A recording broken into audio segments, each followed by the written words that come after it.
coming out a couple weeks ago, the discussion of the Marvel Cinematic Universe's villains has started to come up again. Specifically, George R.R. Martin, the writer of A Song of Ice and Fire, the series that inspired the Game of Thrones series, has gone out and said that he loves the MCU movies, but he has a problem with the villains. He feels that because most of the villains end up just having the same superpowers as the superhero, that's boring. Stop talking about the MCU, George, and finish the books. I say that in complete jest. I totally understand that it takes time to make quality products, so him taking all the time he needs to put out these amazing book series, and he needs whatever time he needs to do the creative process, take as long as you need, George. But seriously, finish the books. I disagree with you. Not the fact that a lot of the villains have the same powers as the superhero, but the fact that that makes them boring. Looking at Ant-Man, which is the last one to come out, with the villain of Darren Cross, aka Yellow Jacket. Yes, he had the same powers as Ant-Man. Ant-Man could get small and big, Yellow Jacket could get small and big. Also, Yellow Jacket could fly and had frickin' lasers on his back. All Ant-Man had was getting big and small, controlling ants, and the little discs that made things big and small. So their superpowers weren't that similar, aside from the getting small and getting big. But that being said, Yellow Jacket and Darren Cross were also a completely different character than Scott Lang and the Ant-Man. Darren Cross was, one, he was insane from messing with the knockoff Pym particles without the right protection. Two, his motivations were completely different than Scott Lang. Darren Cross felt betrayed and not used to his full potential with Hank Pym, and that was driving his force to one-up his mentor. Adding in the insanity factor just made that even more. His motivations and his characteristics were completely different from Scott Lang. So yes, they had similar superpowers, but that didn't make him just the same thing as the hero. Going way back with a couple of villains that have been talked about poorly, Obadiah Stane, who was the villain, who was Iron Man's villain in the first Iron Man. He made the big Iron Man suit out of the original plans that Tony Stark made the Iron Man suit when he was held captive.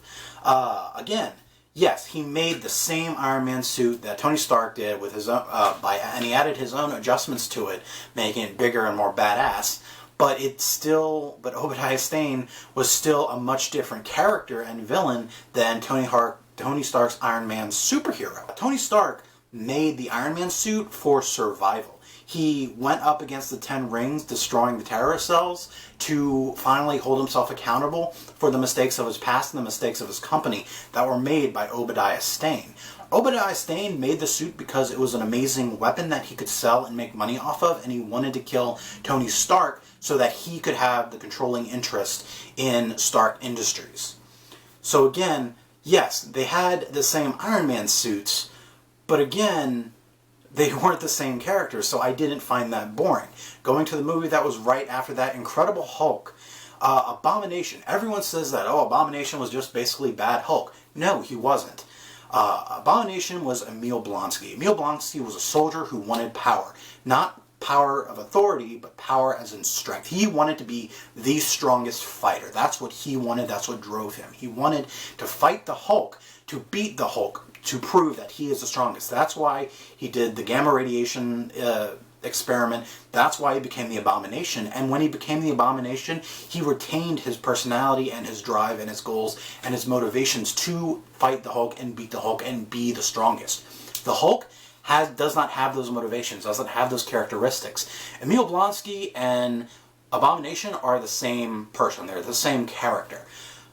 Bruce Banner and the Hulk are two different characters sharing the same body. Banner is the scientist. He's the withheld character, where the Hulk is just rage and destruction. The only characteristic that Banner and the Hulk really share is the fact that they want to be left alone. Whenever Banner transforms into the Hulk, he loses any sense of his mind or his self, or any of his motivations or drive, and the only thing he wants is to be left alone, and he only reacts in rage towards those who bother him, which I can totally relate with.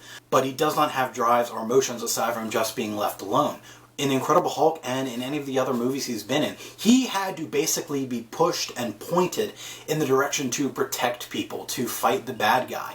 And even when he was fighting the bad guy, he had to be withheld and pulled back to not kill him. The Hulk just wants to be left alone, and he's just rage.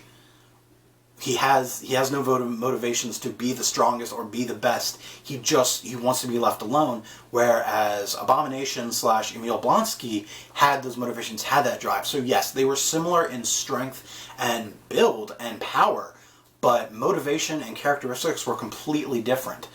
Jumping ahead to Guardians of the Galaxy, Ronan. Everyone complains about Ronan such a badass in the comics that they really did him wrong in the movie. I thought he was fine in the movie.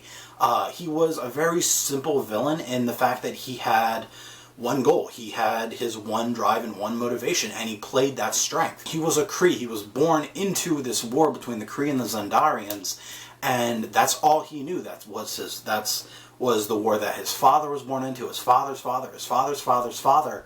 That's all he and his family and his race had known. So now that there was this peace treaty, he just did not accept that because he just had this inborn hatred of the Xandarians. So he was going to continue the war on his own, whether there was a peace treaty or not, and that was his goal.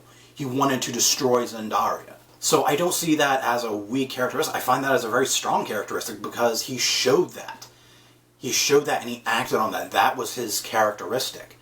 He was very simple in the fact that he wasn't multi-layered, but I still don't think that was a boring character.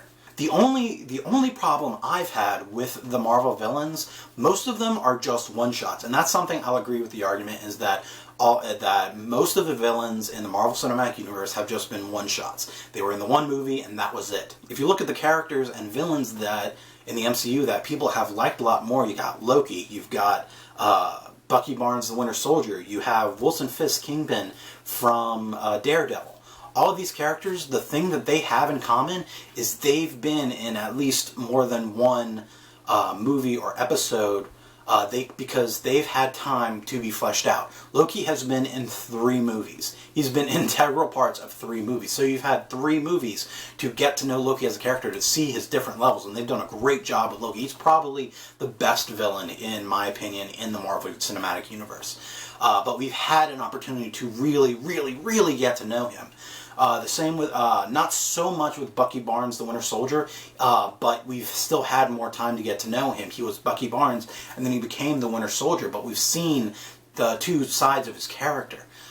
With Wilson Fisk / Kingpin in Daredevil, he was in the entire series, and he had moments and episodes dedicated to him that really fleshed out the different layers of his character, so we were able to really like him and really get into the character, and that's why these characters stand out. So I don't think the Marvel Cinematic Universe villains are boring or just, oh, they have the same superpowers. I don't think that at all. I think they are definitely strong, complex characters. Not all of them, like Whiplash was, I mean, he had his characteristics, but Whiplash wasn't that great. Elf in Thor Dark World was okay. I think the main reason I like him is because he was Chris Eccleston, so he was the Doctor. But overall, the character itself was meh. You didn't really know much about him. But for the most part, I feel the characters have been great. They've been strong. They've been well developed for being one-off characters. I wish they would do more characters that continue through multiple movies instead of just introducing them and killing them off in the same movie or TV show.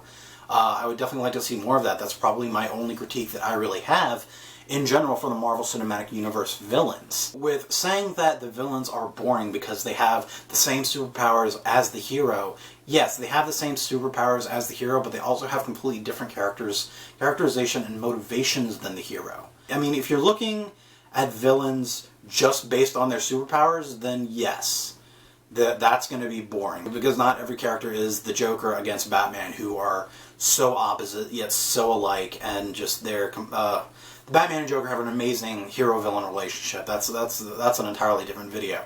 But if you're just looking at them based on superpowers, yeah, that's not going to be very interesting. But if you look at them as the whole package, as instead of just looking at Yellow Jacket as he's just Yellow Jacket, no, he's Darren Cross. He has these characterizations, he has this history, he has these motivations, and now he has these superpowers.